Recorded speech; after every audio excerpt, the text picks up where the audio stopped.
I love a memoir and essays by a funny person. Comedians write these books all the time, and I am always down to spend some time with one. Picture me laying on a couch with my mouth kind of open and a smile. I was expecting that kind of experience when I picked up Chelsea Devantez's memoir, I Shouldn't Be Telling You This, but I'm going to anyway. She's a comedian and a TV writer, and I laughed open-mouthed a lot while I read, but I also dog-eared pages throughout and kept a pen in my hand to underline passages. And her book looks different than other comedic memoirs. You flip through it and you notice there are sections that are blacked out, redacted, like a legal document that's been FOIA'd. Whole sentences, a name there, then entire paragraphs. Those parts contain the details of a violent relationship when she was 16. Details her publisher's lawyers forced her to remove. And that opens up a set of really important questions. Like, how do you share your story when you can't name or describe a key experience that's become part of your very being? That's what we get to in this conversation.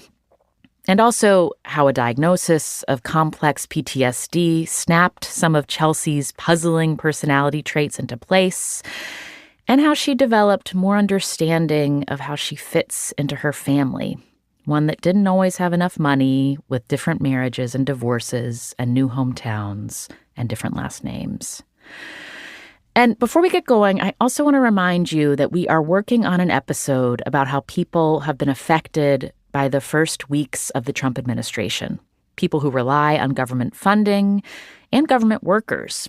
If you have a story about what it's like to depend on federal resources right now, or if you work in the federal government or worked for the feds, if you've recently lost your job, send us a voice memo at deathsexmoney@slate.com. We want to keep hearing your stories about what it feels like right now, how you're talking about it with friends and family, or about anything else, and we're happy to keep your name private. And now, here's Chelsea Devantez's story. The awful part about the details being gone is that that's what makes a story. Every domestic violence headline is like, woman suffers intensely, by man. And it's so easy to be like, wow, some faceless woman, some woman who made all the wrong decisions. You just get to picture this woman that you'll never see or meet. And without the details, you don't realize, it's the woman next to you. It's your best friend. It's the comedian on stage. This is Death, Sex, and Money, the show from Slate about the things we think about a lot and need to talk about more. I'm Anna Sale.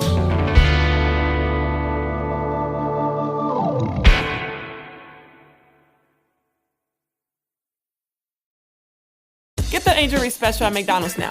Let's break it down. My favorite barbecue sauce, American cheese, crispy bacon, pickles, onions, and a sesame seed bun, of course. And don't forget the fries and a drink. Sound good? Ba-da-ba-ba-ba. At participating restaurants for a limited time. Oh, sheet. Honey, chill. It's just laundry. Not that. I'm talking about these Arm & Hammer Power Sheets. All the power of Arm & Hammer laundry detergent in a convenient tossable sheet. Oh, sheet. That's what I'm saying. And Arm & Hammer Power Sheets deliver an effective clean at a great price. Think of all the laundry we'll do. And all the money we'll save. Oh, sheet. Arm & Hammer, more power to you. Hi. Sorry, my camera's off. Hi. Hi. You're right on time. I had the feeling that you would be. Thank you so much. I feel like I learned a lot about your punctuality profile reading your book. Did you found out that I am Tracy Flick and I will be there. You know what? I feel like people who are criticized for being Tracy Flicks are actually the ones who should be in charge of many things. And I think it's sexist and classist. I agree. Often. Wow. Am I speaking to a fellow Tracy Flick? I believe I am. Absolutely. That's right. Okay. It's a tool of the oppressors from the centers of capital to make us feel bad for trying. Yes. Effort is so gross. You should stop trying. You're a loser. Chelsea Devantez is a trier. She works hard and is always writing. She was Jon Stewart's head writer on The Problem with Jon Stewart on Apple TV+. And she's written for other successful shows like Peacock's Girls 5 Eva and ABC's Not Dead Yet. She also hosts a podcast called Glamorous Trash that dissects celebrity memoirs, a genre she's loved since she was a teenager and thinks is widely misunderstood. You think like trashy, money grab, written by someone else, maybe something that you do like, you know, either if you do it too soon, you're selling out. If you do it too late, it's just your version. And I think society, sorry to go global, but I feel like society has branded celebrity memoirs as trash so that we wouldn't pay attention to the fact that some of our most powerful women have told us every single thing about their lives and what they went through and how powerful that is. Because in America, you know, our most powerful women are celebrities. And so when they come and tell their story and tell you how they did it and all the ways they had to suffer to get there, I feel like it's been marketed for us to ignore that. A few years ago, when Chelsea sat down to write her memoir, she knew exactly where she would start. So despite my my editor and therapist and people who love me trying to tell me that this one incident in my life is not my origin story, I really feel like my origin story kind of erupted when I was 16, when I went through this really violent relationship. And it's like my whole life had to start over. So I always knew that's where I would start the book. And I couldn't be shifted from it because internally it was the starting point for the person I am now. Here's what Chelsea can say about that relationship. She was a teenager. It was the first time she fell in love, but it became erratic. And she writes, he always found a new, grander romantic stunt to make up for whatever he'd done. He was controlling. No one else could be near her. There were threats, and then a gun, a shooting, and then a second incident with a gun, then a third. Shots came through a window. Chelsea had to get down on the floor. And I really wanted to write an authentic domestic violence story, which is to say that like those stories are always relegated to Lifetime movies or like one movie starring J-Lo where she has to like get really tough and fight back. And there's just almost no telling of these stories. They're kept in the shadows. And so I thought being a comedian, I could probably tell this in a genre we haven't experienced it before. And when I turned it all in, the lawyers of my publisher read my own writing and were like, he sounds really dangerous. I was like, yeah, man. He's like, yeah, sounds like he could want retribution. We don't want to stand behind you publishing this for their own like financial risk. And I even got a sentence in an email sent to me that said Johnny Depp's case has set a new precedent for abusers to like take swings, and we don't financially want to back that. And they told me to delete all of it, and I did. And so I threw the book in the trash for a few months. I said, then no book for you. And then finally, through a lot of talking with friends and therapists and my husband and just a multitude of martinis, I decided that instead of telling my story, I would try and tell the story of how our systems are set up to silence victims. And the reader's experience of getting to know this story is there's blocks of text that are blacked out, redacted. We don't get to see the details. Particulars of how you were hurt and threatened. Mm-hmm. We do know that part of the aftermath of this was feeling so physically at risk that wanting to not be findable has been something that you've thought about as you moved on from 16. And I just want to be clear, when you say the publishers were concerned about the consequences, was part of it being concerned for your physical safety? That he was dangerous? Is that what you meant? Or is it more about... I wish. I think it was just their own here's the thing. I there's so much I want to say, and I legally can't. But what I do want to say is that this is a lesson I had to learn at 16. I had to learn it at 26, and I had to learn it with the book publishers. Lawyers are just people, and some of them are good, and some of them suck ass, And coming from a very poor background like I did, I always was taught to look up to professionals as like people who knew something greater than I did and to defer. But like, you've got to have a good lawyer on your side. And sometimes you don't, or sometimes they're on the other side. And I don't know that the same decisions would have been made by other lawyers looking at all the information. But I personally disagree with the choices they made. And no, I do not think they were for my own betterment. Mm-hmm. Can you tell how angry I'm so angry. The book came out in June, and I'm like, man, it took me 20 years to get to the point to write this story. Is it going to take 20 more years for me to stop being mad? I hear that, because it was in your first drafts. It was the story you wanted to tell. It was how you wanted to tell it. I also had the experience as a reader of I think it opened up an origin story about trauma in a way that made me wonder about what the utility of hearing the terrible details are. Yeah.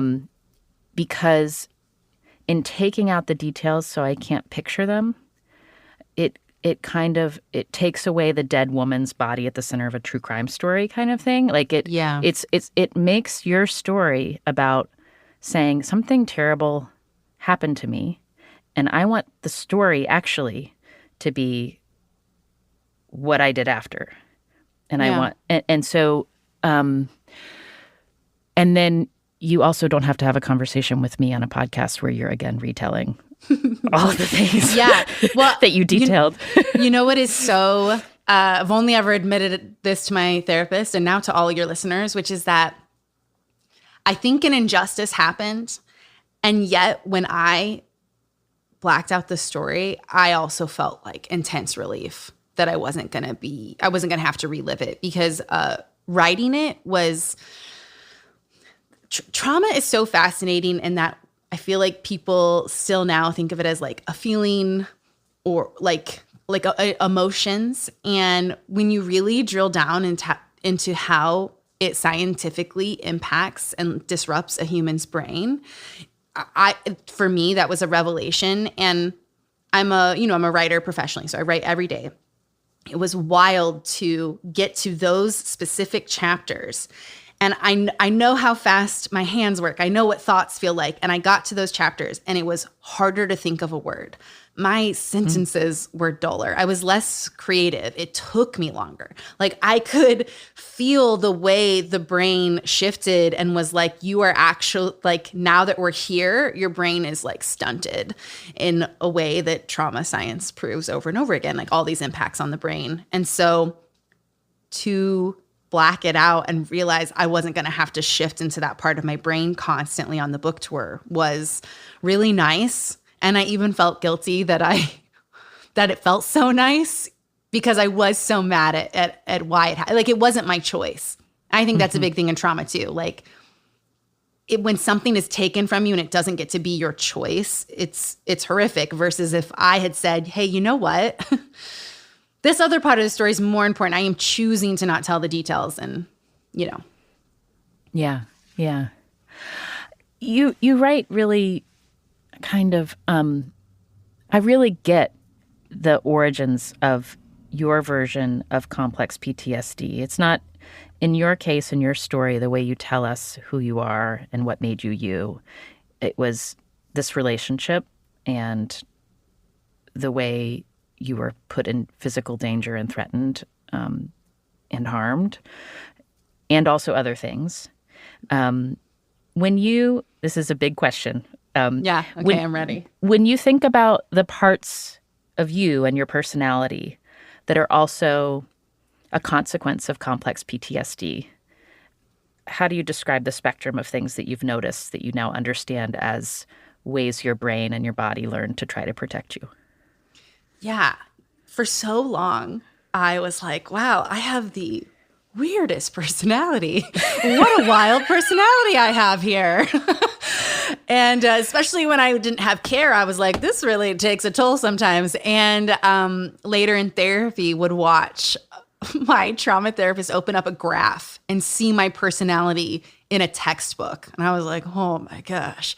Oh, it was really? It was wild. What was it? Let me see if I can remember some of the specifics. So intense overworking, overachieving. I had and have still, which is funny because it's especially in like rise and grind culture, it's quite a positive, which is the like endless capability for work, to the point where I would tell people like, I don't like vacations where you cannot do some work. I want to be working half the vacation minimum. And it turns out that's because it's a calming factor to be able to move my brain into that space, and to just sit and relax was to be open to thousands of ways you're about to be in danger. And so that was actually like very stressful for my brain. So I just thought I was like Katherine Heigl in a rom-com who was like, I just can't stop working. I can't relax. I can't find love. But really, it's a coping mechanism. It still feels like quite nice for my brain to just be on another task, figuring something else out, working. I can't remember if this was like in the textbook or in a conversation, but it was like I hated closing your eyes meditations and yoga that does that. And that's a funny one because often when you are deeply depressed and filled with anxiety, people are like, do a meditation, do yoga. And I would feel wrecked from it, only to realize that in CPTSD, like rarely is it calming to close your eyes and sit with your thoughts. You know, especially in a room full of strangers. And so it's like, oh, that's why I'm not enjoying that. And like, there were different modalities of like types of meditation that would have been like way more beneficial as opposed to like those ones, which led to panic, over friendliness, extreme people pleasing, being liked, making sure everything's going okay, making sure everyone's good. So things like that, which I guess I wouldn't have ever. Yeah, I thought it was my personality. I didn't think it was symptoms. When did you first get a name? How old were you for complex PTSD and how this might apply to who you are? So it's funny because I had gone to see, I'd just gone to a doctor when I was 29 because of something that's like it is in the book, but it's probably too gross here, so I'll skip it. No, you can something say. Like something medically. You can say. I was like, what? I've not heard of this stress response, but it's probably a public service to share it if you're willing to. Sure. All right. Giddy up, guys and gals. I was bleeding out my asshole, which if you Google it, they're like, you're dying. Like 10 different forms of cancer, 19 different diseases. Like, you're definitely dying. Like, get to a doctor. And so this is how poor I was, got on my bike. Oh. With my poor little butthole, biked my way to some doctor I'd found on Yelp. And they, did all the tests and the fingers and the blah, blah, blah. And they were like, there's really nothing here and we can do like further scans. But like, why don't you just can you just answer some questions? And I quickly realized they're asking me like a intense depression sort of anxiety like worksheet. They're like, hey, do you ever feel like canceling plans? And this doctor, like at the end of it, he was like, hey, you're showing all the symptoms of CPTSD. And here's this like workbook you can order. And here's like 20 Klonopin, which by the way, you should never face that workbook alone. The CPTSD is never something to do unguided. So he was half in the right place. And I cracked open the first page, read a paragraph, had a panic attack, never opened it again. And then years later, when I knew something was really wrong with me and I was Googling therapists, I knew to Google like trauma and CPTSD because of that doctor. And I found a trauma therapist. And then she reintroduced CPTSD to me probably like 4 or 5 months in when I probably had the brain space to be able to hear it. Is this the therapist that you write about in your book who has been a very helpful therapist? Yes, and my current therapist. Sophie. I'm not sure if that's her real name, but I love, may we all find our Sophies. If there's anything I could wish upon everyone.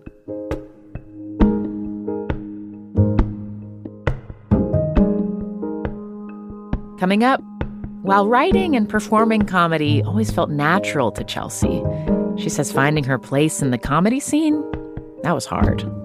I was so jealous of the other comedians on stage. Even just think of like white guy with glasses. You feel like you're in good hands, you know? And I was like, I want to be a white guy in glasses.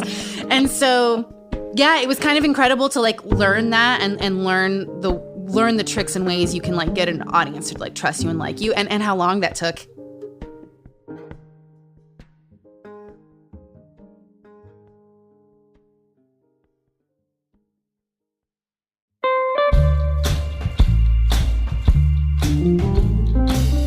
Hey, it's Anna, and as of this recording, we're just over a month into the new Trump administration, and we've been hearing your stories about how you're coping with some of the uncertainty wrought by sweeping changes to how the federal government operates and what it stands for.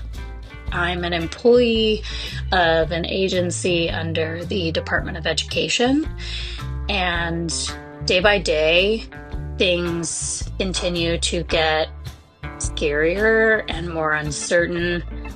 We are getting a lot of messaging that, number one, of course, they're trying to eradicate our department entirely, but even if they're unsuccessful in doing that, the way that they want to totally turn upside down our mission and work is horrifying.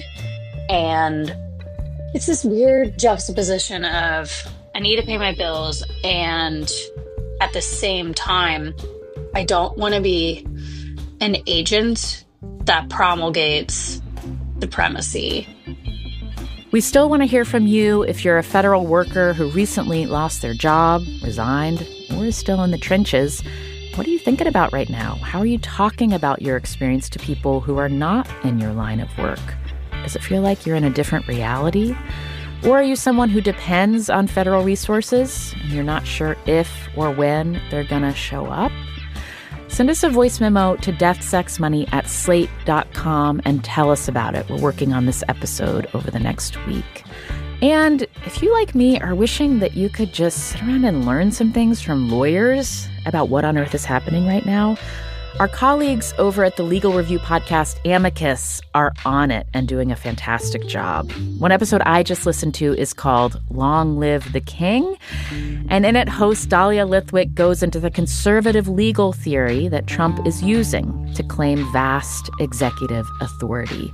You can hear that on the Slate podcast Amicus, wherever you listen.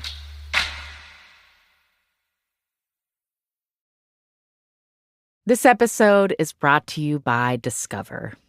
If you've listened to Death, Sex, and Money for a while, you know how important acceptance is when it comes to personal growth.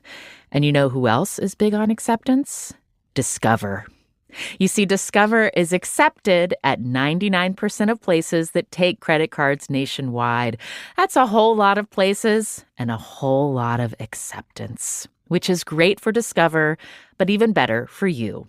Based on the February 2024 Nielsen report, learn more at discover.com/creditcard. This episode is brought to you by Lumen. When your metabolism is working properly, you can feel the benefits in every aspect of your life. Introducing Lumen, the world's first handheld metabolic coach. It measures your metabolism through your breath. Your metabolism is your body's engine, so optimizing your metabolic health translates to improved energy levels, better fitness results, better sleep. I am at a phase of life where my body is changing. I can feel it changing. And Lumen is a tool that helps me figure out a little more about what is going on, why my energy level is what it is, what kinds of foods my body needs after I've exercised or when I wake up. You breathe into your Lumen device and you know exactly what's going on in your body in real time. And Lumen will give you tips to keep you on top of your health game. Take the next step to improve your health. Go to lumen.me/DSM to get 20% off your Lumen. That's LUMEN.me/DSM for 20% off your purchase. Are you in the market for a weight loss solution that works? Weight Loss by Hers provides access to affordable weight loss treatment plans, including GLP-1 medications, and personalized care to help you hit your goals. Hers offers a holistic weight loss program with personalized solutions, including compounded GLP-1 weekly injections, featuring the same active ingredient as Ozempic and Wegovy or oral medication kits. What you do is you submit an online intake form, and a licensed medical provider will determine what plan is best for you. If prescribed, your program includes medication delivered straight to your door, ongoing care, and online support, all at one low cost. Compounded GLP-1 injections start at $165 per month with a 12-month plan paid up front for new subscribers. Start your initial free online visit today at forhers.com/DSM. That's FORHERS.com/DSM for your personalized weight loss treatment options. forhers.com/DSM. Hers weight loss is not available everywhere. Compounded products are not FDA approved or verified for safety, effectiveness, or quality. Prescription required. Restrictions apply. Wegovy and Ozempic are not compounded. Actual price depends on product and plan purchased. This is Death, Sex, and Money from Slate. I'm Anna Sale. Chelsea Devantez's memoir is organized around stories about the women in her life who've shaped her for better or worse.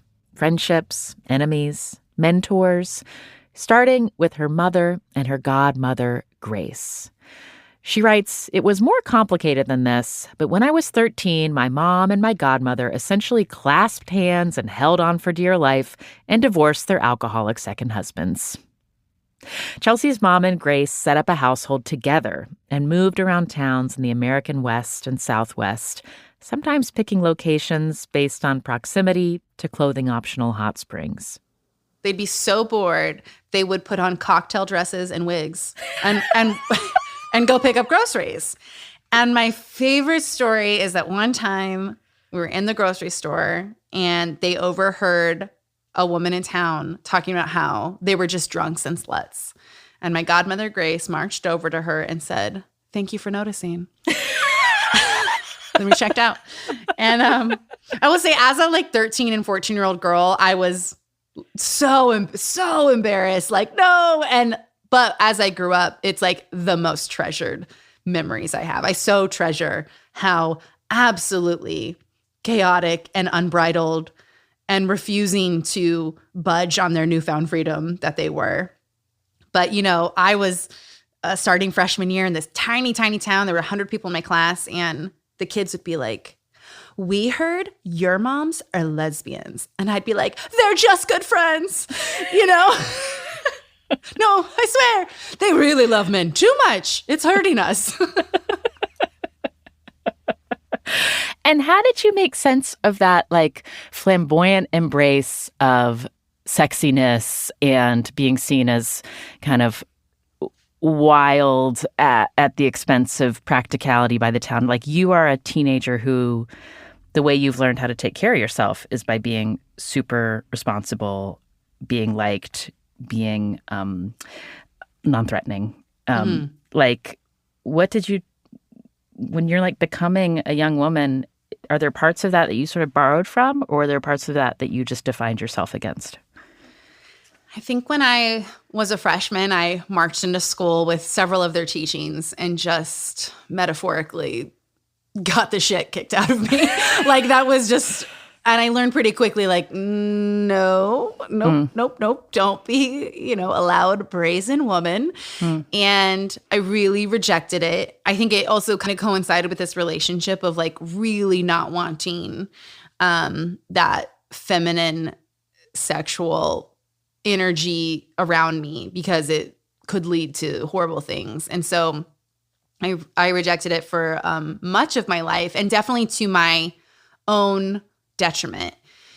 And it took me a long time to go back and embrace who I am naturally, which is extremely feminine. I'm on the femme scale. I love a lip made of glitter. You know what I mean? I'm into all that stuff. And I really pushed it away because I felt like it was weakness.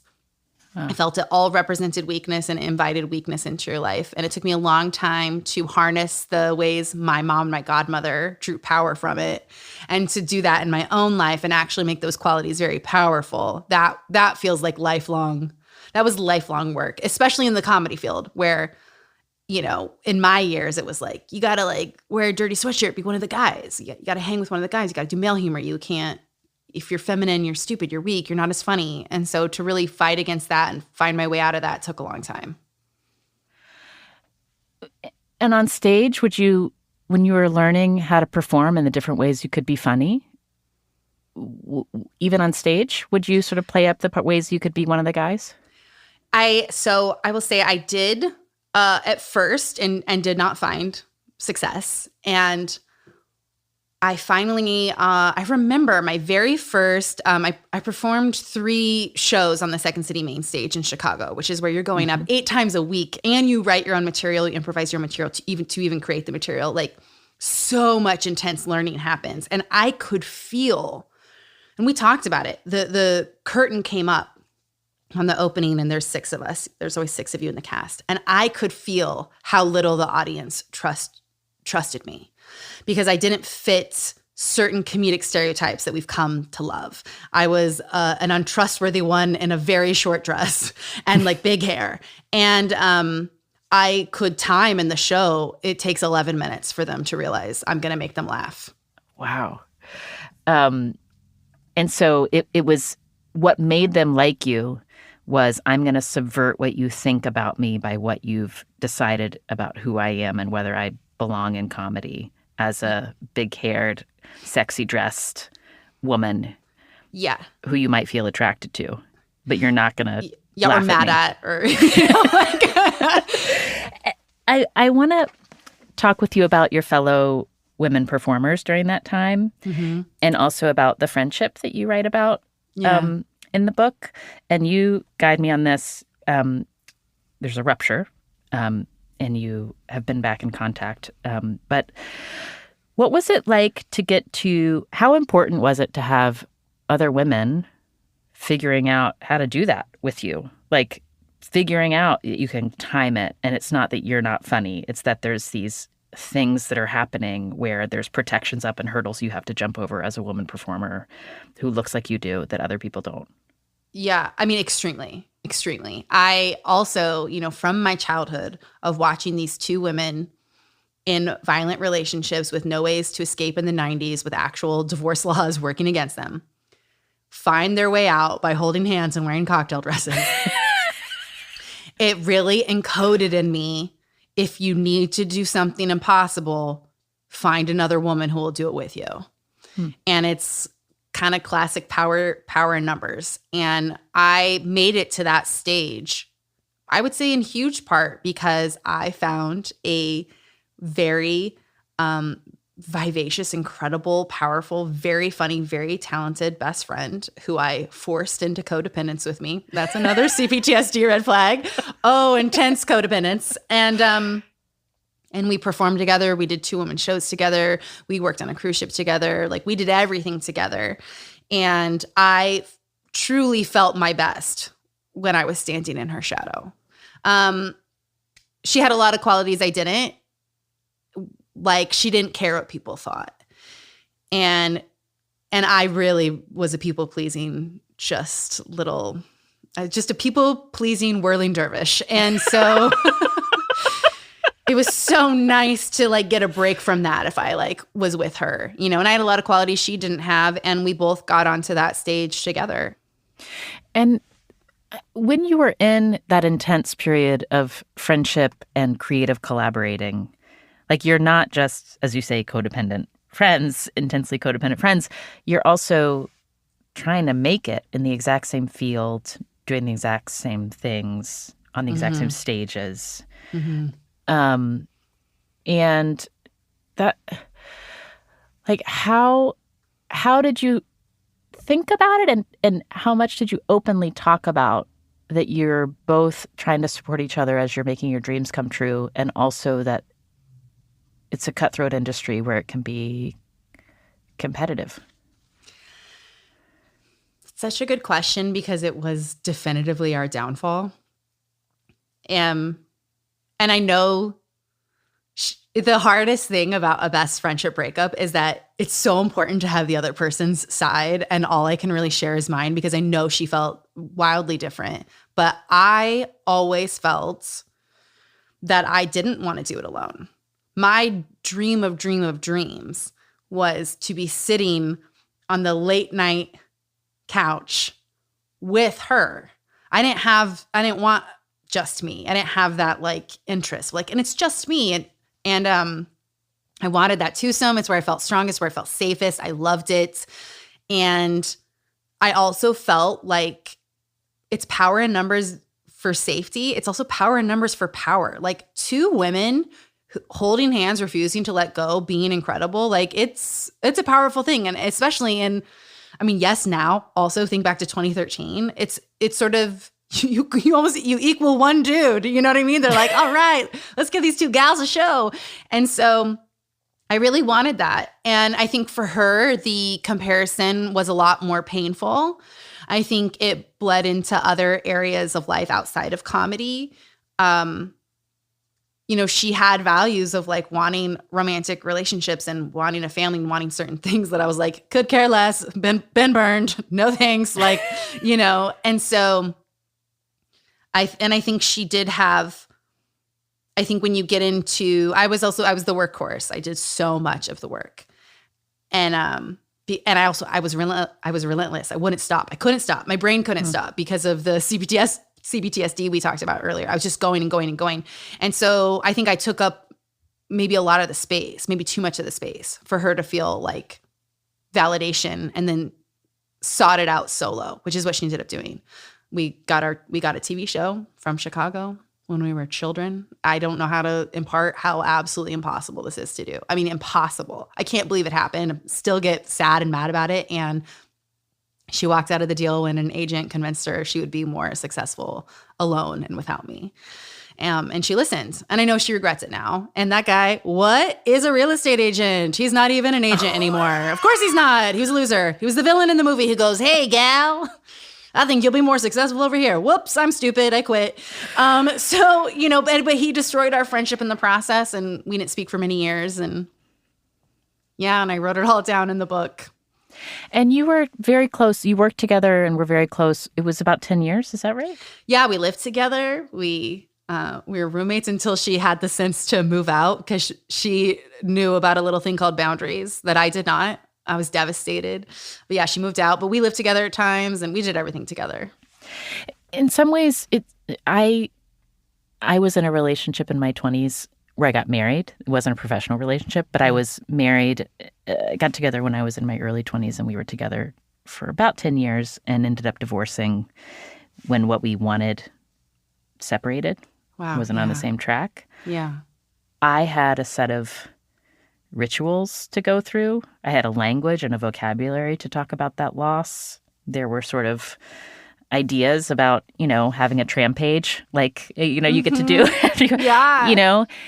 You had this very core relationship break up. And like because it's a friendship with another woman, like how did you grieve it? It still is to this day the most painful thing I've ever been through. Way further than any romantic relationship. And I know a lot of women feel that way and say that. And my romantic I had a long-term boyfriend, and that relationship fell apart because I had never realized until that point that I was getting all of my like mental, comedic, fun, party stimulation from that friendship. And he was just a nice guy. But, so there was a lot of ways my life collapsed, and I really entered into a intense depression. And I found drag queens. The only thing making me feel better was like going to these drag shows and watching RuPaul's Drag Race. And I did not know what it was at the time, but looking back, it was I was seeking out a female as strong as my best friend who I had lost. And I found that energy in drag. And then as you're watching drag, a lot of the art form is these people, that we told the LGBTQ community, like, you're not allowed to exist, and legally you can't exist, and all these ways in which, like, your existence is not okay. And they've taken it and made it beautiful. They've made a celebration, like, from that. And watching that over and over again, I got the idea that, like, I could change my life too. I'm like, well, listen, if RuPaul is remaking sad people into queens, like, sign me up. And I physically signed up for a drag competition, and it is single-handedly the thing that pulled me out of my depression and sent me on my way to the next, like, chapter of my life. Performing as a cis woman who was performing as a woman. So it's at the time it was called, like, Bio Queens. Now it's called AFAB, assigned female at birth. And actually, time of recording could be called something else. Like, it's evolving. The language was, like, back then they would also call us, like, faux queens. And but what is amazing is that if right now in your head you're like, wait, what? It's Chaperone. It's Chaperone. And it's like so incredible to see it be so popular and beloved now, when, like, in the year I was doing it, it was, like, really controversial and, had pushback. But it was incredible. It changed my life to do that. And so the rupture of this friendship, that was around the time you were in your early 30s, is that right? I was 29. 29. So, it was actually what caused my asshole to bleed. if we're connecting the dots here.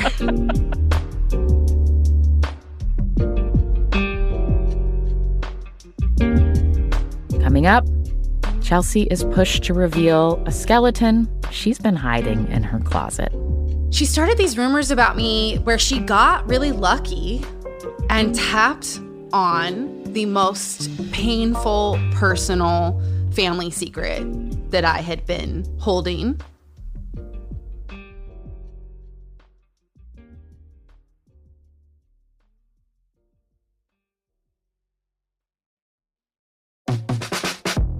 If fashion is your thing, eBay is it. eBay's where I find all my favorites, from handbags to iconic streetwear, all authenticated. For real. This time, a little Supreme, some Gucci. I even have that vintage Prada on my watch list. That's why eBay's my go-to for all my go-tos.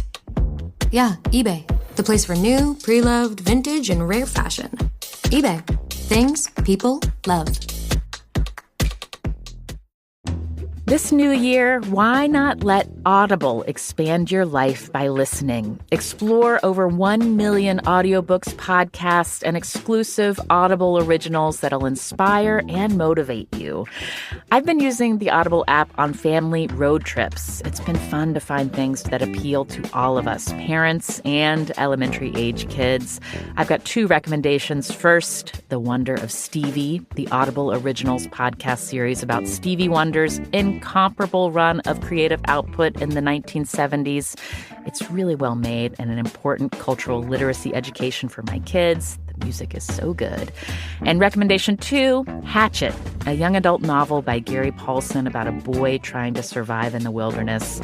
The one we listened to was narrated by Peter Coyote. It's fantastic and had us so worried about what was going to happen to young Brian. Audible has thousands of titles right at your fingertips. They have audiobooks, podcasts, and guided wellness programs. Just open the app and tap into your well-being with advice and insight from leading influencers, experts, and professionals. Whatever your focus or interest, there's a listen for it on Audible. You'll find titles on health, relationships, career, finance, and so much more. Ultimately, it can be about starting good habits. Making a positive change is the best resolution you can make for yourself, and Audible can help. Let Audible help you reach the goals you set for yourself. Start listening today when you sign up for a free 30-day trial at audible.com/DSM. New members can try Audible now for free for 30 days with your first audiobook included. Visit audible.com/DSM or text DSM to 500-500. That's audible.com/DSM or text DSM to 500-500. When Chelsea was 14, around the time her mom's second marriage was ending, she learned that her mom's first husband was not her real father. This guy had been abusive to Chelsea's mom, and they'd split up when Chelsea was a kid, so he was not a guy that Chelsea had warm feelings for. But she thought he was part of her biological dad. But when she was a teenager, she learned that he and her mother had struggled with infertility, and her mother had used a sperm donor to conceive Chelsea. I mean, just think of being 14 and deciding like what band you like being a really important part of your identity. And now imagine it's your fucking dad. It's so big. It's so, I don't even have words for it. It was crazy. And for me, it was actually like weirdly a little positive because the man I thought was my biological father was like really violent and abusive and horrible and didn't actually like me. And it was nice to be like, oh, maybe it's because of this. Maybe it's because, and later to find out that that's really not uncommon. Like the whole reason doctors told families to keep it a secret, sometimes lied to the fathers, sometimes lied to the mothers, was this very proven idea that a father would biologically love the child less if he knew it wasn't his. And those are real things that come into play and did in my case. Yeah, it was devastating. When Chelsea was 17, she changed her last name from the name of the man she thought was her father to a name she chose for herself, Devantez. And that was a secret she kept, both that she had changed her name and that she was donor conceived. Until her 20s, which was another key moment in her life when she didn't feel in charge of her own story. There was a woman in the comedy scene who'd heard Chelsea didn't know who her dad was, and she started a rumor Chelsea had legally changed her last name to Devantez to sound less white, to get ahead in the comedy scene. Get those free diverse points. That's right. And yeah, to have someone be like, I heard you change your name, like, who are you? And to be like, I'm donor conceived. I promise I wouldn't tell my family. I went through a really violent relationship. This is actually my fourth last name because my childhood was so bad.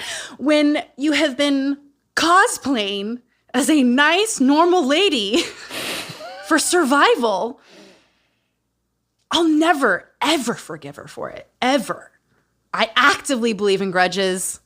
Everyone's like, put that grudge down. You know, I'm like, never. How could you do that to someone? How dare you do that to someone? If you want to make that swing, like, you better not miss, because I had to tell family members I wasn't fucking related to them. It's devastating. I shouldn't have ever had to do that because some girl was jealous and like pissed at me. And so, again, told it to my therapist. I put it in the book. I'll tell you now. It did make my life a lot better, and I hate her for it because when you find out something like being donor conceived at 14 and you're told to keep it a secret, it's extremely shameful. And it had a lot of shame to it. It was very weird. It was hard to understand. Mm-hmm. Like I'd been obviously like dealing with it my whole life, but it probably would have taken me until I was like 50 or 60 to like own it. And it was kind of like being shoved over a cliff to be like, own your pain, own this, own who you are, even though it sucks and people will have weird questions about it. And now I'm just like so much happier. Like I could have never imagined a world where I was like on a podcast being like, yeah, I'm donor conceived and like it's fine. Like this was something that brought me like extreme amounts of pain. And it brought my family a lot of pain. And now it doesn't. Yeah. Do you have curiosity about finding biological siblings through your donor? I really spent a long time trying to find my donor. And that chapter of the book was so long. There was so much. My editor was like, okay, Chelsea, like this isn't the Odyssey. I do think it's like the longest chapter in the book. And I used to have the whole part of like all the ways I tried to find him and stuff. And I think for me specifically, but also globally, like a pretty common story when you find your donor. You're always thinking of this like great guy who donated. But what is a sperm donor at their core? A man who needed $25. It's just the truth. And mine was $50. It was $50 to make me. And so many people, I'm speaking more anecdotally from the communities I'm part of, but like you can look up studies, like finding your donor often leads to people getting horrible emails back, to be threatened, to be sued, they find out their father is a criminal or a rapist doing horrific things. And I kind of came to this point where I was like, I don't think I want to find that out. Like it's like 99% sure, like when I do the human to human contact, like something bad is coming for me. And if you've read the book, I've been through enough bad shit. So like, I think I'm good. And I just kind of had to come to this point where it's like, I have my ancestry, I have my mom's stories, I have all these things. And like, I don't really care who he is, but I really care who I am. And maybe I have enough to know who I am. And if I'm like ready to like go down the path of like what's waiting for me, I'll start looking for him again. Chelsea, the chapter is in fact the Odyssey because it's all about slaying the power of the father. It's totally Oedipal. My God. Oh, wow. Okay, didn't even think of that. And just to circle back to how this started in competitive, sharp-elbowed comedy scenes where people are debating the value of DEI. Yeah. You talk about writers' rooms when you started in comedy often being men from Harvard and their little brothers. Mm-hmm. Yep. The little brothers cracks me up. And their little brothers. When you think about what you bring into a writer's room, like, I just want to expand what you represent beyond what kind of people could track down by doing a DNA test, Like when you think about what it means that you're in a room and what you think is funny and what you think is absurd, like... Yeah. How do you think about that? Well, the way that it's so funny with DEI conversations, which are really important. And one of the things that's like constantly overlooked in them is classism. And that's something that's not accounted for obvious reasons in those conversations, but especially not in Hollywood. And so to have come from the life I've come from was like, it's crazy. Like there's almost no one like me in Hollywood. And I think that is like the reason for all of Hollywood's problems is that like you had to have some amount of money to be here. And those are the types of stories you're telling. And those are the references you're getting. That's like why certain characters are written certain ways. And when we did it's funny. I remember at Second City once I like had this joke I wanted to do. And the director was like, not in a mean way at all, was like, yeah, so this is not funny. That was just the truth to him. He was like, there's just no way this is funny. And that is because a part of comedy is people registering a familiar experience. They're saying like, oh, I see that. Oh, you're pointing out something that like I can see. And so when you are mathematically looking at a joke, someone can look at a joke and be like, mathematically, that part where you go, oh, I get that. I see that. That's not there. Therefore, this is not funny. Because that was an older male with a specific set of circumstances. And when I asked to do the sketch, it got a literal standing O from the women in the audience, as if it was a movie I had written for myself that gets the happiest ending possible. Like I literally got a standing O and got to like look at him in the eyes and be like, motherfucker. Do you remember what the joke was that got the standing ovation? Yes, I do. And it's so stupid because it should have been out of date in 2012. In 2012, you should have been like, listen, we're all watching Broad City. Nobody needs this joke. It's not that funny. And it was, it was me coming home from a date with a guy and we're walking in and he's like, great date, whatever. And then I'm like, oh yeah, do you want to go out again? And he's like, oh, girl asking out a guy. I didn't know you were a, and then this mutilated monster recording would come out of my mouth that would say, I'm a feminist. And he would like freak out and he was like, what? What'd you just say? And then there was like a couple more jokes. And every time I'd be like, what? That I'm a feminist. And he'd be like getting sick. And then like, and then I think I like did the actual definition of like what feminism actually is. And the monster voice went away and he was like, oh, okay. All right. He's like, well, that's good to know. And if you should want to know something about me, I live at home with my mommy. And then like the scene was over. But yeah, it was really just pointing out that people are creeped out by the word feminism and then defining it. And that was it. I live at home with my mommy. It also kind of lands the plane too. You're like, oh, yeah. That would gross me out to hear. I want to, on that note of how screwed up interactions between men and women in romance can be, I want to not say goodbye to you before we talk about how you decided to celebrate your marriage and your wedding. And your husband is a fellow performer and comedian. You came up in a family where, marriage didn't necessarily look like something that was, you weren't sure you were in. And then when you all decided to get married, how old were you? 36. You're 36 years old. You are having to figure out, what do I want this ritual to look like for my family that I'm beginning? How did you figure out the principles of what you wanted it to be? Love this question. And I have such a thesis and I don't want to give it, but I will. Love has changed so much, but weddings haven't.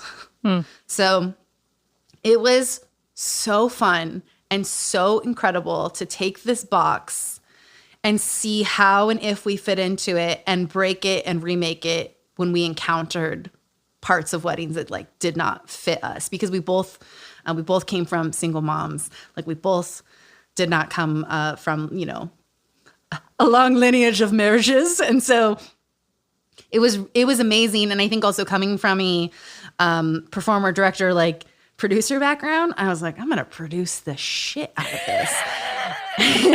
Because mostly with weddings, the thing that like bothers me when I'm at them is that people think that because it's a wedding, it's not a show. And it's like, well, if people are in pews, that's an audience. And if you're up front, that's a stage. So please do it or don't. But if you are going to be on stage, do it. And so it was incredible to like produce it like a show, honestly. And our dress code was try and outdo us.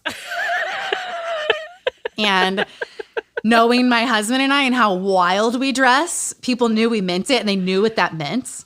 And so the outfits were like unreal. And so it was really beautiful. And I'm so happy I didn't almost miss out on it, because I almost did. I love it. Yeah, I just think about like, God, what if I hadn't done that? And also like my family's pretty fragmented at times. Trauma really silos you. Even though you all experience, the same stepdad, you can be siloed. And so that made me think like maybe I'm not meant for like all these traditions that kind of highlight how broken we are.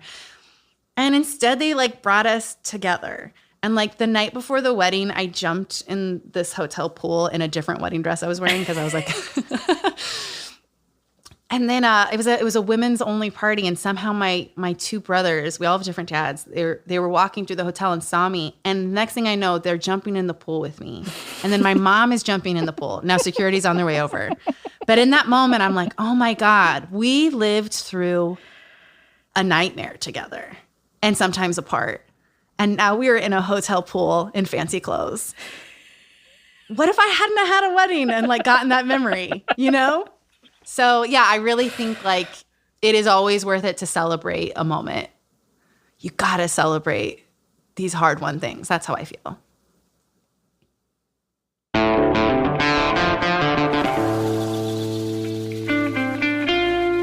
That's Chelsea Devantez. Her memoir is called I Shouldn't Be Telling You This, But I'm Going to Anyway. It's out now. and her podcast appreciating celebrity memoirs is called Glamorous Trash. This episode was produced by Zoe Azoulay and Andrew Dunn. Death, Sex, and Money is produced by Slate. Please support the production of our show by becoming a member of Slate Plus. You'll not only be supporting Death, Sex, and Money, you'll also get access to benefits like ad-free listening to our show and all the podcasts that Slate produce, like Slow Burn and Decoder Ring. And we also make special Slate Plus drops just for you. You can subscribe directly from the Death, Sex, and Money show page on Apple Podcasts and Spotify, or visit slate.com/DSM Plus to get access wherever you listen.